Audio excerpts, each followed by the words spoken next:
When you're lactating, clogged ducts and mastitis can derail your breastfeeding experience. Fortunately, Bottly's The Everything Bra was created with a lactation expert to reduce the risks for these complications. The award-winning Everything Bra has an ultra-comfortable fit that's safe to wear all day and night, and because it was made specifically to support the bodily fluctuations that occur from maternity through nursing, it's likely you'll never want to take it off. Bottly is a platform for maternal health and beyond that provides research-backed information, bringing the same thoughtfulness to all their products. So you could snag the Everything Bra along with their all-in panty and Bottly's cozy socks in a coordinating set for some head-to-toe comfort. Go to itsbottly.com and use the code BIRTHFUL for 10% off orders over $95. This code expires on May 13th, so go use it now.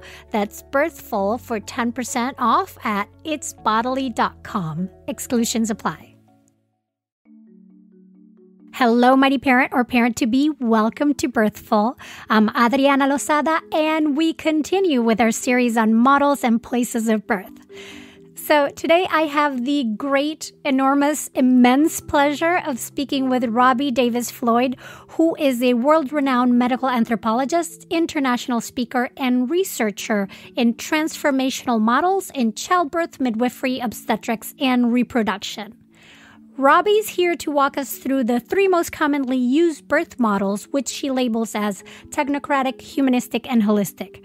Now, this conversation is a great follow-up to our previous episode with Britta Bushnell on how cultural ideals shape our approach to birth, because these ideals also shape the institutional models we create, and Robbie does a wonderful job of explaining what you can expect from your birth team and environment depending on the models they subscribe to, as well as how to best navigate those models. Now, in the episode, Robbie mentions that the cesarean birth rate in Brazil had reached 57% after climbing steadily, and I wanted to give you an update on that. The good news is that since we spoke, the cesarean birth rate in Brazil has leveled and even gone down to 55.5%. So it seems that all the advocacy efforts and policy changes have made a difference. However, we still need to put that into context because in the year 2000, Brazil's cesarean birth rate was 38%. So it has taken a huge effort to turn that upward trend around in Brazil, and yet it still remains one of the highest cesarean rates worldwide. As a point of reference, the rate in the U.S. has had a similar trajectory in that cesarean birth rates increased rapidly from 1996 to 2009, going from 20% to 33% respectively. And since then, the rate has plateaued, slowly decreasing to just under 32%, despite massive efforts to lower it over the years. And this is a trend that can be seen in other countries as well. When left unchecked, the cesarean birth rates increase very rapidly, and it then takes a huge effort to bring it down, and it never quite gets back to the levels where it was before it started increasing rapidly. We will be diving deeper into the reasons behind these rate increases and how they are linked to hospital complexities in a fascinating upcoming episode with Dr. Neil Shaw as part of our Models and Places of Birth series. But I thought it really important for you to know these stats as you listen to today's episode. So here we go. You're listening to Birthful, here to inform your intuition. Robbie, it is such a delight to have you here. Thank you. I'm happy to be here. And I want to tell you, I'm so inspired by your work because I feel that you are out there in the trenches, sort of observing different birth cultures around the world and seeing some significant change happen in places where it would be easy to think that, all hope was lost, even though I might be being a little bit overdramatic. So before we get into the details of birth models, would you mind talking a little bit and walking us through the change that you've seen in Brazil, sort of painting us a picture through that example? Well, Brazil is a very interesting mixed bag. On the one hand, they have an ever-increasing cesarean rate, which has now reached 57%. The doctors are untrammeled in their use of cesareans, even though the Ministry of Health and all the birth activist groups are, decrying that massive overuse of cesareans.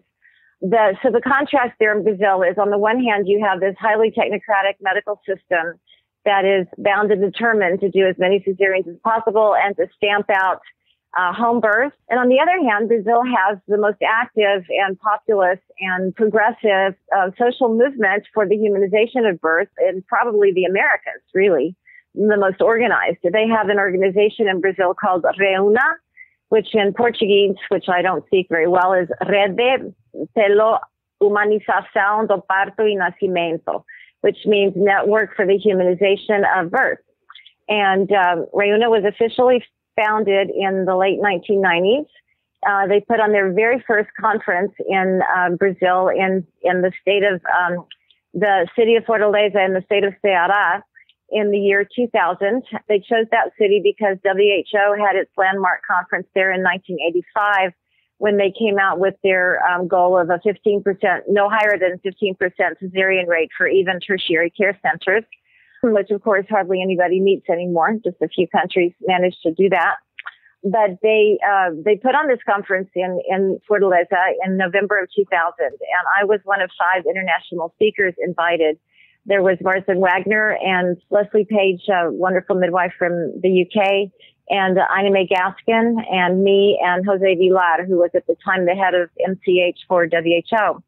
And on the first day of the conference, we were expecting around maybe 600 people, and we were in this huge auditorium, and we noticed that it kept filling up and filling up and filling up until there was like standing room only, and people were sitting on the stairs and became a fire hazard. And by the next day, we discovered that almost 2,000 people had shown up for what became, it was called the First International Congress on the Humanization of Birth.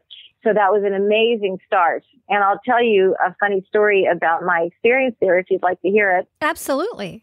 So I gave my keynote speech on Saturday morning, and it was on the 3 paradigms of care that I talk about so much, the technocratic, humanistic, and holistic models or paradigms of birth and health care. Well, anyway, I finished the talk and got this wonderful standing ovation. And then I turn around to step down from the high platform. And there's this line of really good looking guys in their 30s and 40s clutching armfuls of my books for me to sign. And I said, "Who are you guys?" And they said, "Well, we're the good guys. We're obstetricians. We're the good guys. We're the ones who don't do the cesareans. We have really low cesarean rates. And we call ourselves the Floydettes. And we compete with each other to see who can quote you most in our emails and posts." That's the best set of groupie you could have. All doctors. Yeah. That's fantastic. But it's interesting to me how it may be because of these extremes of that cesarean rate growing and growing, that created some outrage, and having a lack of, not so much home births and maybe not so many midwives, that the OBs do you think they just stepped into this role trying to go back to their instincts of why they became, OBs in the first place? Well, that's a very good question. I was immediately intrigued by these holistic obstetricians, as they call themselves, the good guys and the holistic OB, or their 2 labels for themselves, good guys and girls, because there are some women. And so in the subsequent years that I went to Brazil, I began interviewing them. With my colleague, Mia Georges from Rice University. We're trying to figure out their motivations. What makes one doctor ignore scientific evidence in favor of abandoning episiotomy, and another doctor just do episiotomies right and left? And it's really hard to get out what makes that difference. But some of them had a sort of compassion for others from childhood. Some of them read the scientific evidence and actually were swayed by it. Actually, one of them, Roxana Noble from Florianópolis in Brazil in the South, she read a study that clearly demonstrated that episiotomy was a really bad idea, that all it did was increase perineal tearing. And so she quit doing episiotomies. And immediately all the other residents and her attending physicians jumped her case. They were all over her. You've got to cut. You've got to cut. If you don't cut, the perineum is going to explode. And she said, "But look, I'm doing these births and the perineum isn't exploding and the women are fine." And they gave her so much grief about just stopping episiotomies that she started to wonder what else they were defending. And she started to realize that everything that she was doing was contradicting the scientific evidence in favor of normal physiologic birth. So she was swayed by the evidence. Other doctors were swayed by experience. One of them, Paolo Batistuta, went to Sweden. He got a fellowship, and he wanted to learn about normal birth. He didn't know anything about it because he'd done 3,000 cesareans at that point in his life and, very few normal births. And he watched Swedish midwives attending these beautiful normal births and vertical births. And he came back and said, okay, I'm ready. I'm going to be a cool postmodern obstetrician, and I'm going to do vertical births.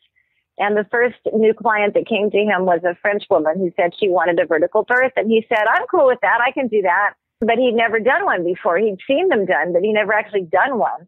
And so to give you a clue of how hard it is to change practice, she was walking around in labor and she was leaning over and she was, squatting down and standing up. And at one point she asked him to check her, and he had to get down on his hands and knees, which is a very, challenging for a lot of doctors to be so low status. And he had to get down on his hands and knees and check her from underneath. And he said, Robbie, I honestly didn't know what my fingers were feeling. I've checked thousands of women for dilation, but always standing above them. And I didn't know, I couldn't read the information in my fingertips because I was coming from a completely different angle. So he said, he just guessed. He said, okay, 4, you're good. Everything's coming along fine. Fortunately, that birth turned out really well. And he began then to do more and more births like that and to abandon all the normal procedures. Every one of these obstetricians, we've interviewed 32 of them so far, has a different story. They're all fascinating stories, but each one of them has a different tipping point or a catalyst or some particular event that made them realize that what they were doing is wrong.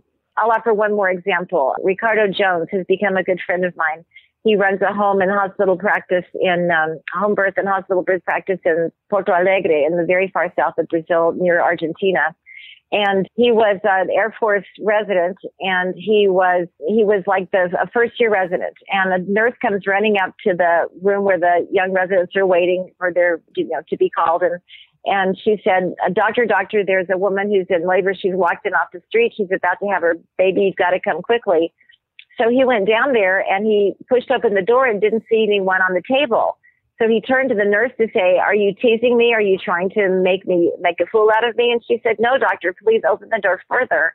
And then he saw the woman squatting in the corner. And he went over to her and squatted down and lifted up her skirt.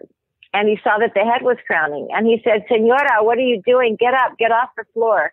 You've got to get on the table to have this baby. And he said, she looked right through me as if I were made of glass.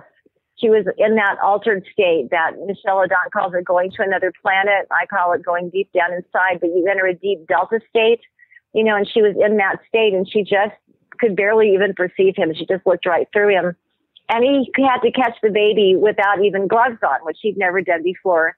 So he catches the baby and he's like, ew, gross. And he hands it off to the nurse who rushes it off to the NICU because, of course, it's contaminated because it was born on the floor. And then she bursts the placenta and he's yelling at her, look at the mess you made, all this blood all over the floor, And finally, he gets her up on the stretcher and they wheel her off to recovery. And later that afternoon, the birth kept bugging him all day. He kept feeling weird about it. And later that afternoon, the nurse who had called him came to him and said, doctor, what a good thing you were here. What would have happened if you hadn't been here? And he stopped dead in his tracks and he thought about it and it hit him. Oh my God, if I hadn't been there, she would have reached out and caught her own baby and she would have had a perfect birth. And all I did was yell at her and do my best to disturb this intimate, innate process that she was in the middle of doing. And I'm an idiot. He used a stronger word, which I won't say on the air. He used, the A word. I'm an A, you know what? And that was his turning point. He just got it that he had to change. And, of course, he didn't know how to change. So it was a very long process. But today, half his births are home births and half are hospital. He has a cesarean rate of around 15%. It's been a long road for him, but it took him a long time to get the courage to do home births. But change is possible. Doctors just have to be open and willing to look at the evidence and to honor women's requests and to understand and appreciate the normal physiology of birth. Unfortunately, their education doesn't support them in that at all. So if they want to find out about it, they have to learn on their own. And that is very interesting to me because you can see how pervasive these birth models and these paradigms are of how culture affects us and how hard it is, when these doctors step out of their comfort zone and have something like this happen to them and actually look at it from mindfully with open eyes and realize, wait, maybe question a bit of how they are doing things because it's what they're seeing is not adding up with what they quote unquote know. Have you ever wondered if hot tubs affect male fertility, or about how long you can wait to have a baby? Or maybe you want more clarity around the IVF process or details on getting started with surrogacy. Dr. Laura Shaheen, who is the host of the Baby or Bust podcast, is passionate about answering these and all of the fertility questions. Having struggled as a fertility patient herself, she's not afraid of diving into the hard but important conversations. From my own work with expectant parents, I know that having thoughtful conversations about difficult and emotionally charged topics can provide so much clarity. And I truly appreciate how Dr. Shaheen is helping those trying to make families even when the odds aren't in their favor. If the road to conception has been rough, Dr. Shaheen and Baby or Bust can be a trusted and compassionate resource. Listen to Baby or Bust on Apple Podcasts, Spotify, or wherever you get your podcasts. And I do want to talk more about the technocratic, humanistic, and holistic models that you mentioned and how they affect births. So let's do that. Well, back when I was doing my first book, Birth of the American Rite of Passage, I had read Barbara Katz-Rothman's work. She was a decade ahead of me, and I had read her work on the medical and midwifery models. But I was looking for terms for those models that more deeply connected them to what I saw as the core value system of the American technocracy. I didn't even know the word technocracy at the time. A colleague of mine named Nicole Salt brought that word to my attention. I had been calling it the technological model of birth because it's so focused around technology.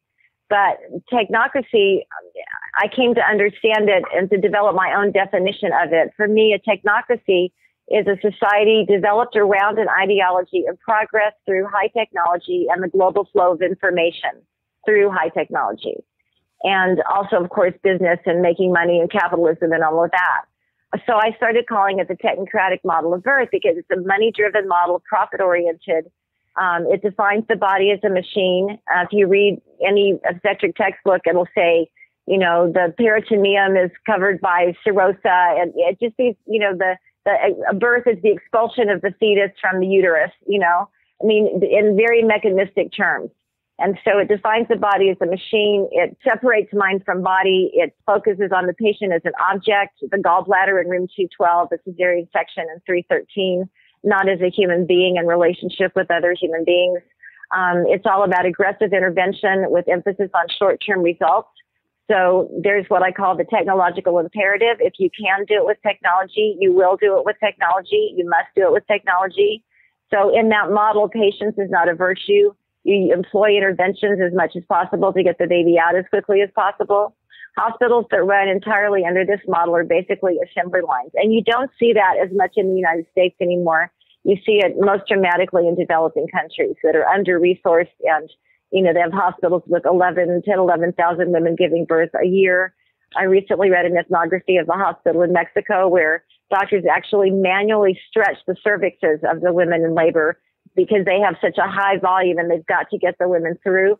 So they put the women through hell. They're screaming in agony. The doctors are like ripping their cervixes to make them, to get them to 10 centimeters as quickly as possible, to extract the baby as quickly as possible. All that is justified under the technocratic model because the body is seen as a machine and you're not looking at how to support or enhance normal physiology. So that's what I call the technocratic model of birth. It has 12 tenets. You can go to my website, davis-floyd.com, and you'll find the article there, The Technocratic, Humanistic, and Holistic Paradigms of Birth and Healthcare. The humanistic model, in contrast, defines the body as an organism. So right away, we're looking at reality because the body is, in fact, an organism. It is not a machine. The metaphor of the body as a machine is a convenient metaphor because it justifies all kinds of interventions with other machines. But when you define the body as an organism, you start to look at normal physiology and try to figure out what that is and try to take an evidence-based approach to birth. Many more American hospitals these days are humanized, much more than they used to be back in the 60s when everybody was under scopolamine and out of it. people are treated in the humanistic model. You treat the woman as a relational subject, not as an object. She's Mrs. Smith with 5 kids whose husband is ill. You know, you try to get to know her personally. It's a relationship-centered model where relationships become important. Caregivers try to establish relationships with patients. There's a big difference, though. Humanism is easily co-optable because you can paint the labor room nice colors. As Barbara Katz-Rothman said, you can hang a plant on an IV pole and call it humanistic, you know? So that's what I call superficial humanism, where you paint the room all nice and you have pretty covers and the hospital's beautiful and the food is good, and people are treated kindly. And the cesarean rate at one hospital I visited that was just like that in Brazil, the cesarean rate was 100%. You know, so the women were treated with dignity and respect after they'd had their cesarean, you know. Mm-hmm, mm-hmm. So that's what I call superficial humanism. And then deep humanism is where you truly honor the deep physiology of birth, and patience is a virtue. You wait on the labor process to unfold. You don't aggressively intervene. And then the other extreme is the holistic model, where the body is not just an organism, but it's more importantly an energy field in constant interaction with all other energy fields. So in the holistic model, you talk about the oneness of mind and body and also of spirit. God or spirit comes into the equation in holism.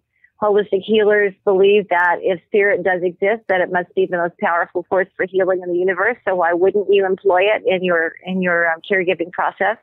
Intuition counts in holism because it's a form of energy, of energetic knowing.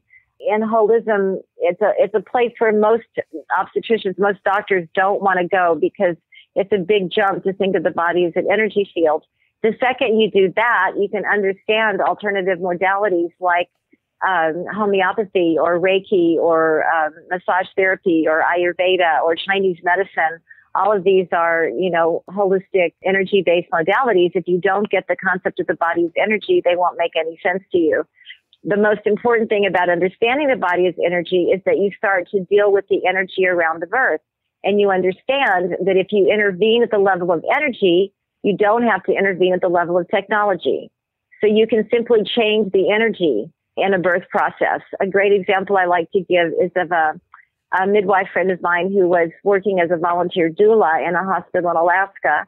She was sent in to attend a young 17-year-old girl who was an unwed mother who was terrified and all tensed up, and she was stuck at 4 centimeters, and the hospital sent this doula in to help her. And she tried to engage the woman in conversation, but the woman was too scared and she was just all balled up. And so my friend Lucia just crawled on the bed behind the mother and embraced her in her arms and let their energy fields merge. And the mother was rocking back and forth, and she was moaning, "Oh God," with each contraction in this really high, tight voice. Mm-hmm. Well, in holism, if the body is energy, midwives postulate that there's an energetic connection between the throat and the cervix. So if you want the cervix to open and be loose and let the baby come, the throat must also be open and loose. So the first thing Lucia did was start rocking with her to entrain their energies, to merge their energy fields. And then she began to whisper in the woman's ear as the woman was screaming, "Oh God!" Lucia would whisper in her ear in a very low, guttural voice, "Oh, good. Oh, good." And the mother began to pick that up, and she kind of melted into Lucia's arms, and she began to relax. She began to naturally lower her tone of voice. "Oh, good," she began saying as contractions came. "Oh, good. Oh, good." And all of a sudden she was pushing, you know, and yeah. Lucia had to jump down and run around and catch the baby, even though she wasn't supposed to as a doula. What had she done in that birth? She simply changed the energy. That made a massive difference in the outcome of the birth. That's fantastic. That's such a great story. And also a perfect lead to the next question I wanted to ask you. Let's say that a pregnant person is soon going to be giving birth in a hospital with a traditional OB in a very technocratic environment. Is there a way to make that birthing more humanistic or holistic? What are some things that could help in that situation? So my advice to mothers, especially first-time mothers, first of all, it's very important to know what you want from this birth. And it's important to know what you're afraid of and what you're not afraid of. Some women are afraid of the hospital. If you're afraid of the hospital, don't go there to give birth. Walking in the door is going to make your body tense up in fear.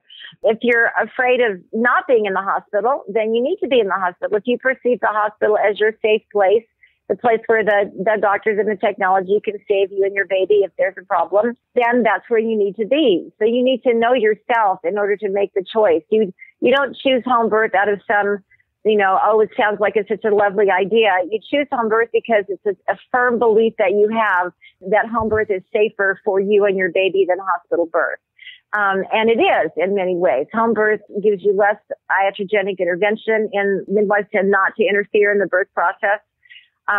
Statistics clearly show that home birth outcomes are just as good as those of low-risk hospital outcomes. And so there's no added danger or risk to home birth. It's just as safe as hospital birth with its planned, with a skilled midwife in attendance.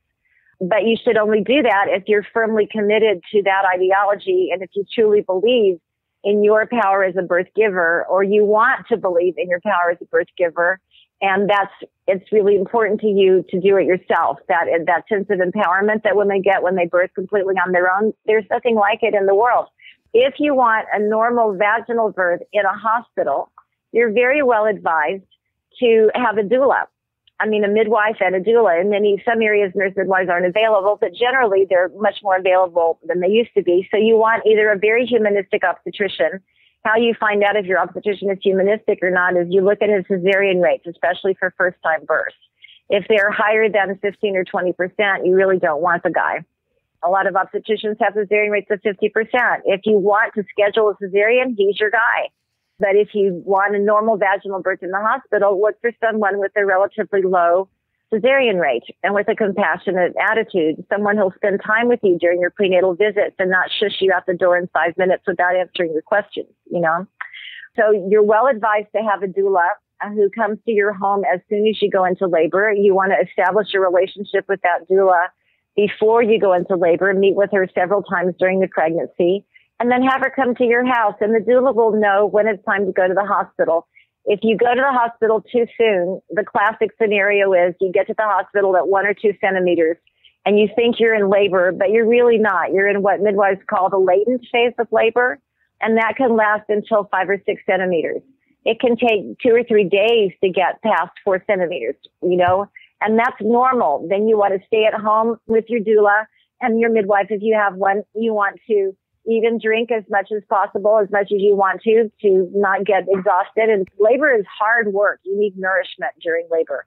You want to be in and out of the tub or the shower. You want to be walking outside.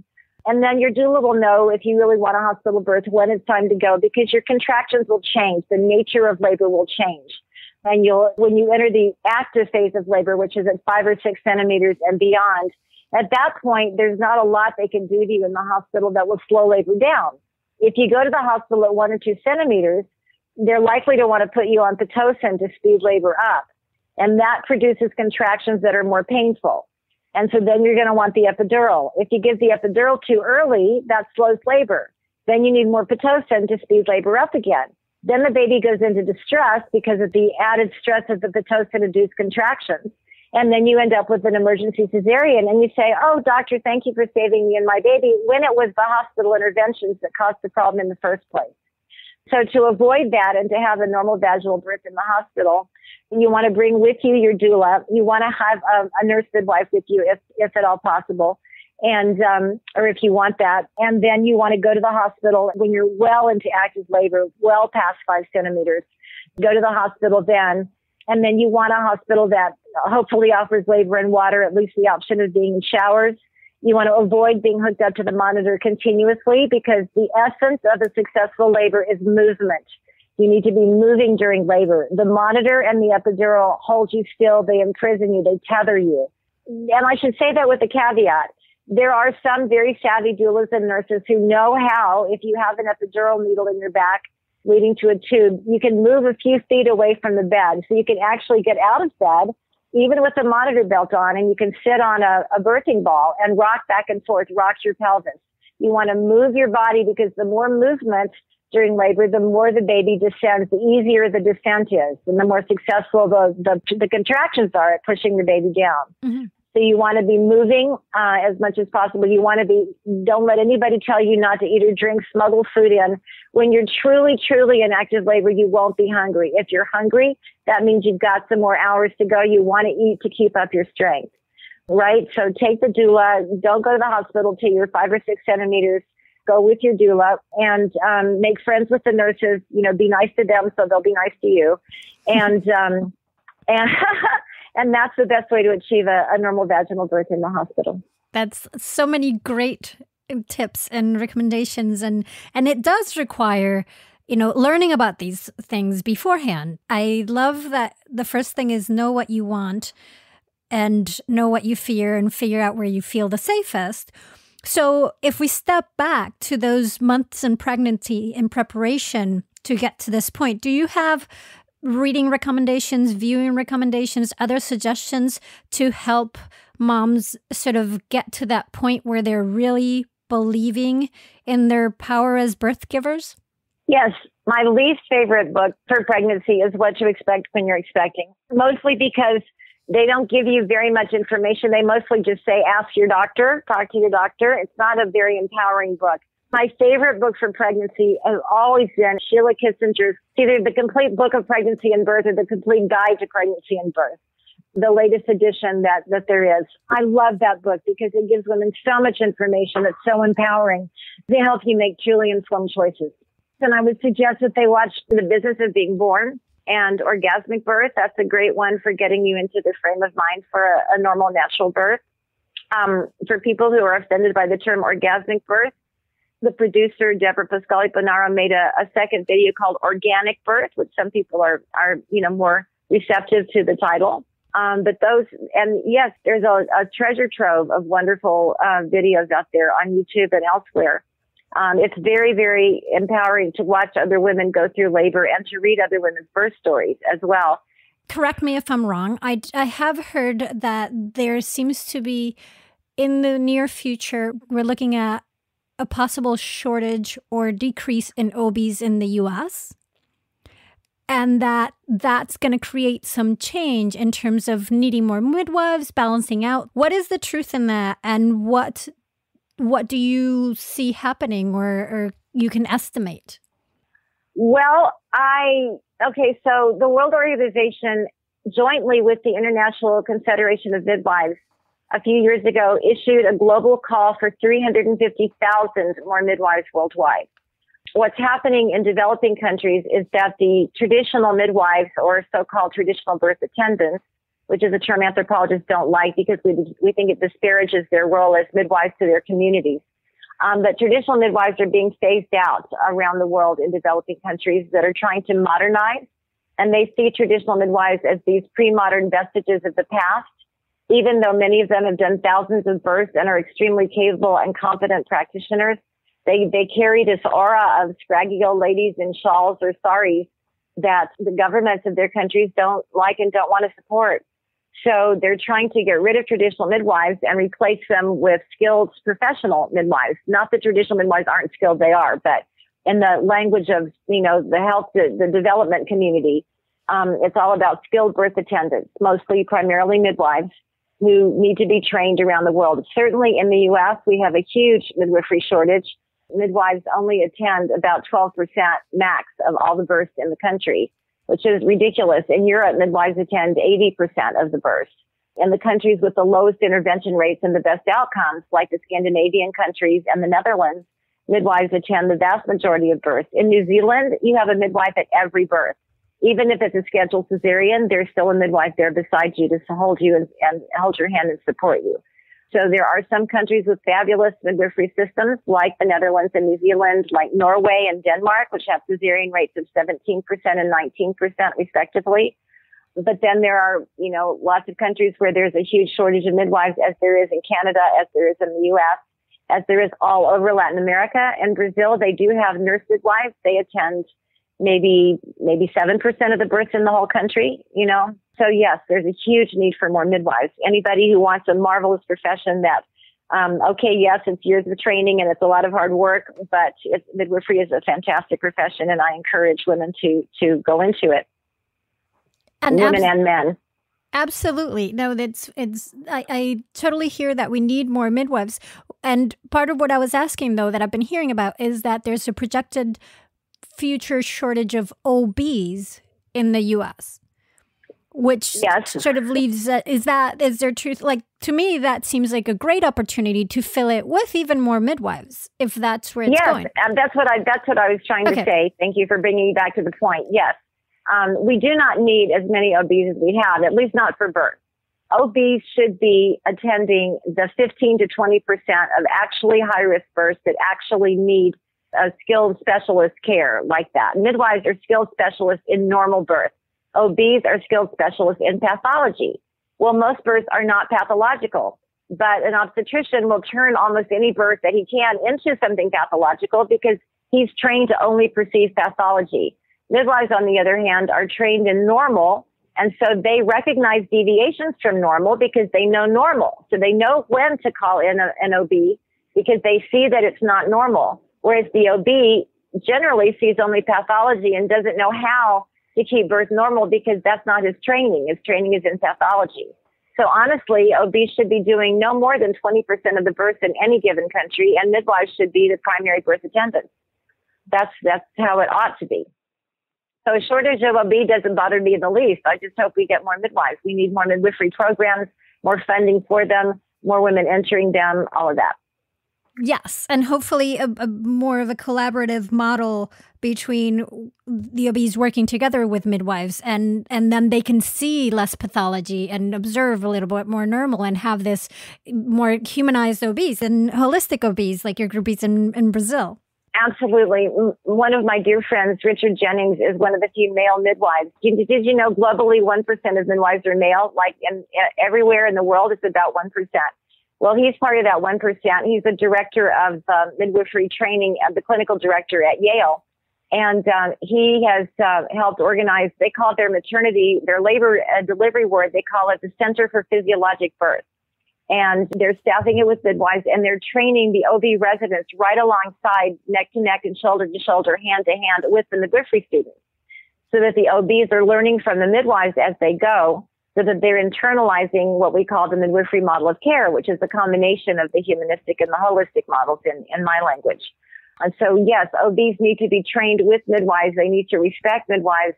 Most obstetricians tend to think of midwives as subordinate to them, because they're nurse midwives, the hospital-based midwives anywhere are nurse midwives. And that's not how it should be. Midwives are skilled specialists in their own right, skilled specialists in normal birth. And so they should be on a collaborative level with doctors. Doctors should consult with them. Midwives should be able to refer cases to doctors when necessary, and doctors should refer those cases back to the midwife if the situation stabilizes and the pathology goes away. Absolutely. It's been an absolute delight talking to you today. Thank you. I appreciate you having me on. That was medical anthropologist Robbie Davis-Floyd, who is a prolific writer, having authored over 80 journal articles, 24 encyclopedia articles, and also authored, co-authored, edited, or co-edited many, many books. Most recently, she is the co-author of the 3-volume anthology titled The Anthropology of Obstetrics and Obstetricians, The Practice, Maintenance, and Reproduction of a Biomedical Profession. As a board member of the International Mother-Baby Childbirth Organization, Robbie helped to wordsmith the International Childbirth Initiative, 12 Steps to Safe and Respectful Mother-Baby Family Maternity Care, which is available at icichildbirth.org. To learn more about Robbie and read her articles, go to davis-floyd.com. And you can connect with us at Birthful Podcast on Instagram. In fact, if you're not driving, we would love it if you would take a screenshot of this episode right now and post it to Instagram, sharing your biggest takeaway from this episode. Make sure to tag at Birthful Podcast so we can see it and amplify it.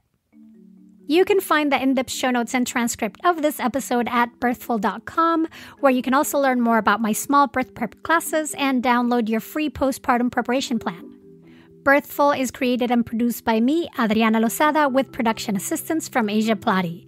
This episode was produced in part by LWC Studios, Paulina Velasco, Virginia Lora, and Cedric Wilson. Thank you for listening to and sharing Birthful. Be sure to follow us on Apple Podcasts, Spotify, Amazon Music, and everywhere you listen. And come back for more ways to inform your intuition.